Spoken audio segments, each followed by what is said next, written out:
আপনার বাড়ির যদি একটা জমি যে কেউ দখল করতে আসে, আপনি সর্বশক্তি দিয়ে রুখে দেবেন না? ভাই বেড়া তো যা আছে, তো ভোটটা তো আপনার অধিকার, এটা তো আপনার অধিকার। আপনি শুধু ভোট দিলে হবে না, অন্যদের ভোটের অধিকারটা রক্ষা করতে হবে। সবাই মিলে রক্ষা করবো আমরা ইনশাল্লাহ। আমরা সবাই মিলে মানুষের আগের মতো যে গায়ের জোরে মাঝপথে বাধা দিলাম এবং ইচ্ছা মতো গায়ের জোরে বুটের বাক্সকে ডাকাতি করে নিয়ে গেল, চুরি করে নিয়ে গেল, রাতে বুট হলো, এই জিনিস এবার হবে না।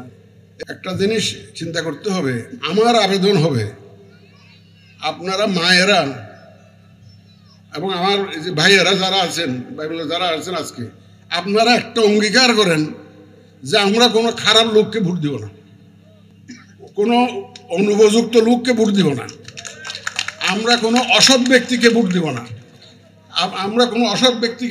না, আপনাদের পাশে আমরা থাকবো।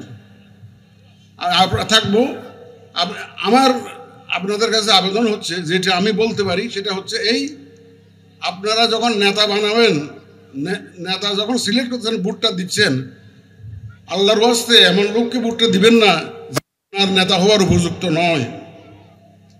যে কোনো দুর্নীতিবাজ, কোনো দখলবাজ, কোনো সন্ত্রাসী, এদেরকে আপনারা ভোট দিবেন না। আপনারা ভোট দিবেন যোগ্য লোককে, সৎ লোককে এবং উপযুক্ত লোককে আপনারা ভোট দিবেন। আপনাদের সব দাবি দেওয়া দেখবেন যে সমাধান হয়ে গেছে। যদি আপনাদের যোগ্য নেতা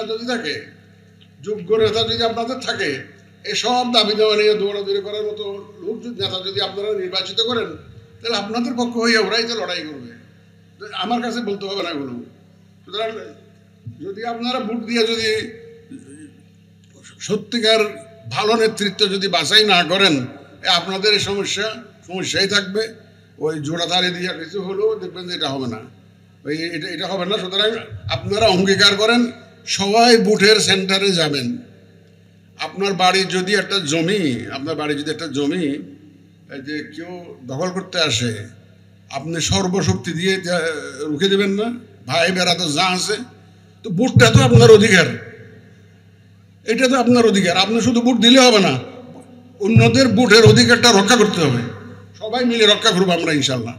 আমরা সবাই মিলে মানুষের আগের মতো যে গায়ের জোরে মাঝপথে বাধা দিলাম এবং ইচ্ছা মতো গায়ের জোরে বুটের বাক্সকে ডাকাতি করে নিয়ে গেল, চুরি করে নিয়ে গেল, রাতে বুট হলো, এই জিনিস এবার হবে না। আমরা সর্বশক্তি দিয়ে এগুলা প্রতিরোধ করব, কিন্তু জনগণের সাহায্য সহযোগিতা লাগবে।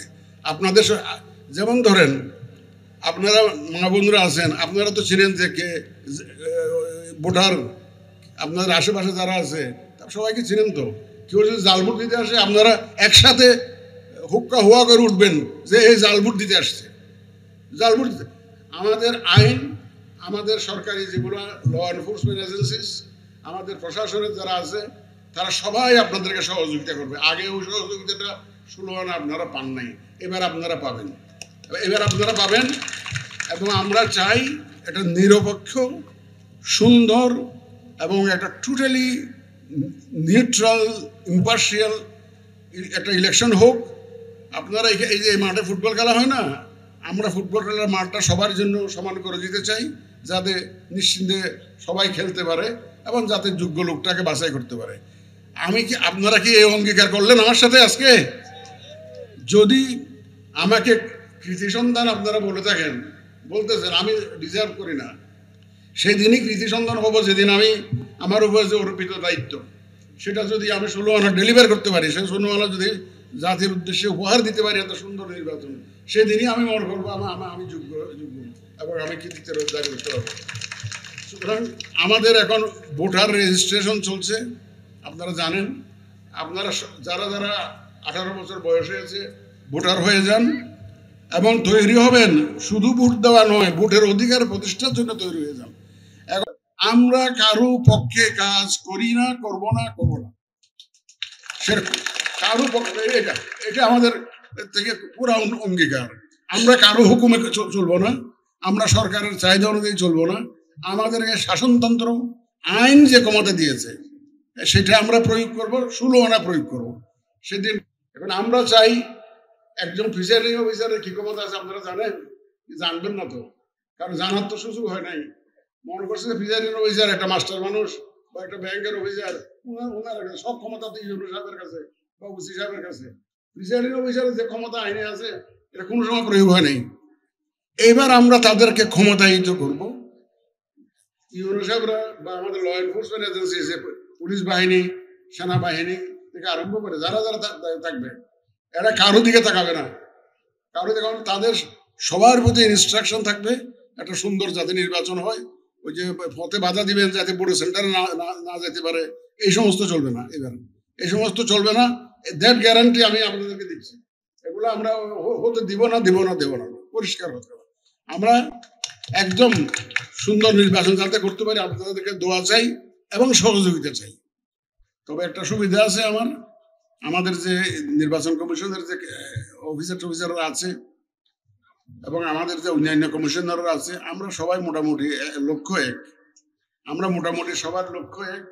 আমরা আমাদের লক্ষ্যের মধ্যে কোনো ভুল নাই এবং আমাদের লক্ষ্যে নিয়ে আমাদের মধ্যে মতবিরোধ নাই। সুতরাং আমাদের লক্ষ্য এক। আমরা দেশবাসীকে সাথে নিয়ে ইনশাল্লাহ এই আমাদের যে অঙ্গীকার দেশবাসীর প্রতি আমরা করেছি, সেটা অঙ্গীকার আমরা বাস্তবায়ন করব। আমি বুটের বাইরে আর কিছু বলতে পারবো না। সব সমস্যার সমাধান হবে আপনারা যদি যোগ্য লোককে ভোটটা দেন, যোগ্য লোককে নির্বাচিত করেন, যদি সত্যিকারের সৎ লোককে নির্বাচিত করেন এবং যে আপনাদের জন্য ভাবে, যে আপনাদের জন্য চিন্তা করে, আপনাদের বিভিন্ন দাবি দেওয়া যেগুলো করছেন এগুলো আদায় করে নিতে পারবে, সেরকম লোককে আপনারা ভোট দিবেন। সে এখন শুধু যারা যোগ্য নন তাদেরকে যদি ভোট দেন, তারপর বলেন যে আমার রাস্তাটা হলো না, এটা হলো না, সব গমটা খাইয়ে ফেললো, চুরি করে খাইয়ে ফেললো, বলতে পারবেন, বলার অধিকার আপনার থাকবে না। আপনি যদি একজন এরকম দুর্নীতিবাজকে আপনি যদি ভোট দিয়ে নির্বাচিত করেন, তাহলে তো দুর্নীতিবাজের বিরুদ্ধে কথা বলার অধিকার আপনার থাকবে না। সুতরাং আমি আপনাদের কাছে আবেদন রাখবো, যদি আপনারা এই আমার যে বক্তব্য দিলাম আপনাদের সাথে থাকেন, তাহলে বুঝবো যে আপনারা আমাকে সহযোগিতা করেছেন, আমি চাই আমার উপজেলা, আমার ডিস্ট্রিক্ট এবং সারা বাংলাদেশ একই রকম একটা নির্বাচনী পরিবেশ যাতে হয়, সেই চাহিদা, সেই দোয়া আপনারা করবেন। সেই সহযোগিতা আপনাদের কাছে আমি প্রার্থনা করি। এবং আমাদের অফিসাররা আগে তো অনেক সময় ইচ্ছা থাকলেও কাজ করতে পারে নাই, ইচ্ছা থাকলেও ঠিক মতো ফাংশন করতে পারে নাই, নানাবিধ সীমাবদ্ধতা ছিল। আমরা কোনো সীমাবদ্ধতা রাখবো না। আইন যারা ক্ষমতা দিয়েছে সেই ক্ষমতাটা যাতে ওরা ষোলমানা ব্যবহার করতে পারে, এই জন্য আমরা উন্মুক্ত করে দেব এবং আমাদের সমর্থন থাকবে। আমরাও কিন্তু আইনের একদম ষোলমানা ব্যবহার করবো, আইনগতভাবে উনি বাধ্য। সরকারের সব এজেন্সি, সব ডিপার্টমেন্ট যখন নির্বাচনের তারিখ ঘোষণা হয়ে যাবে, সব মন্ত্রণালয়, সব ডিপার্টমেন্ট নির্বাচন কমিশনের কর্তৃত্বে চলে যাবে, হুকুমে চলতে হবে। সুতরাং আমরা স্বাধীনভাবে চিন্তা করি, স্বাধীনভাবে চলি। আমাদের সরকারিভাবে সরকারের নির্দেশে চলার কোনো ইচ্ছা বা সুবিধা আমাদের নাই। আমরা আইন দ্বারা বাহিত, শাসনতন্ত্র দ্বারা বাহিত। আমাদেরকে স্বাধীনভাবে চিন্তা করতে হয়, স্বাধীনভাবে কাজ করতে হয়। এই জন্য এই দাবিগুলো আপনারা শুনলেন, আমি এই ব্যাপারে কোনো মন্তব্য করতে পারবো না। শুনেছি এটুকুই। এটা ভালো মন্দ কিছু বলার মতো আমার আইনগত আমার ক্ষমতা নাই, উচিত নয় এটা।